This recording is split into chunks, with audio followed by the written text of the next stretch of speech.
আসসালামু আলাইকুম, welcome to মেরিনাস কিচেনে। প্রিয় ভিউয়ার্স ভাই বোনেরা, আপনারা কেমন আছেন? আপনাদের সুস্বাস্থ্য মঙ্গল কামনা করে শুরু করছি আমি প্রায় এক সপ্তাহ পরে লং ভিডিও। আমি সেই জিরে মশলার ভিডিও দিয়েছিলাম, তারপর আর কোনো ভিডিও দিইনি। তারপরে আজ এই লং ভিডিও বানাচ্ছি।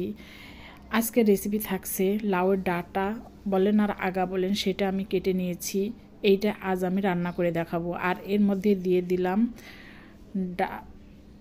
বেগুন, গাজর আর আলু। এগুলো আমি ঠিক মাছ চচ্চড়ি যেভাবে করে ওইভাবে আমি মশলা দিয়ে মেখে চেখে বসিয়ে দেব।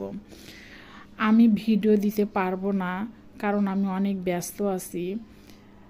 এখানে দেখতে পাচ্ছেন আমি স্বাদমতো লবণ দিয়ে দিলাম। আর এখানে ব্লেন্ড করে নিয়েছি 3টি পেঁয়াজ, 2 কোয়া রসুন, সামান্য পরিমাণ আদা আর 2-3টি কাঁচামরিচ দিয়ে দিলাম। হলুদ দিয়ে দিলাম, জিরের গুঁড়ো দিয়ে দেব, শুকনো মরিচের গুঁড়ো আর দিয়ে দেব তেল, দিয়ে মেখে ছেঁকে এটা বসিয়ে দেব।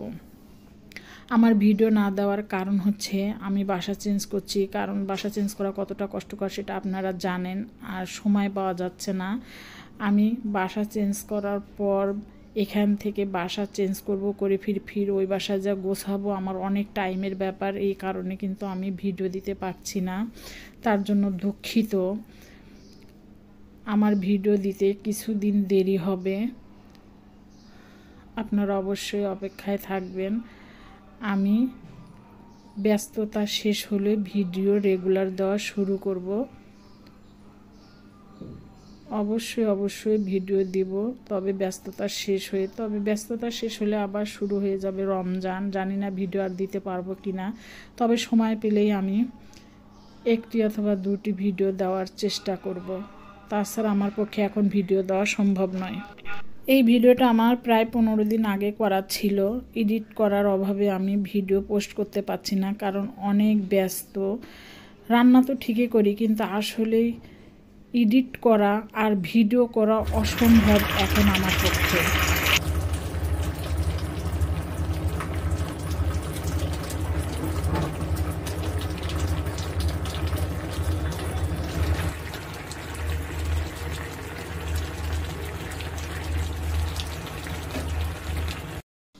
আমার কিন্তু তরকারিটা প্রায় হয়ে গিয়েছে।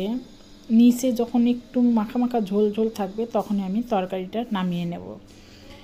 এইভাবে লাউয়ের ডগা ফেলে না দিয়ে অবশ্যই এইভাবে রান্না করে খেয়ে দেখবেন, অনেক মজা। ধন্যবাদ সবাইকে। ভালো লাগলে লাইক কমেন্ট শেয়ার করতে ভুলবেন না। আর আমি এই মুহূর্তে ভিডিও দেওয়া আমার পক্ষে অসম্ভব, আমি ভিডিও দিতে পারবো না। আমার জন্য সকলে দোয়া করবেন। আসসালামু আলাইকুম।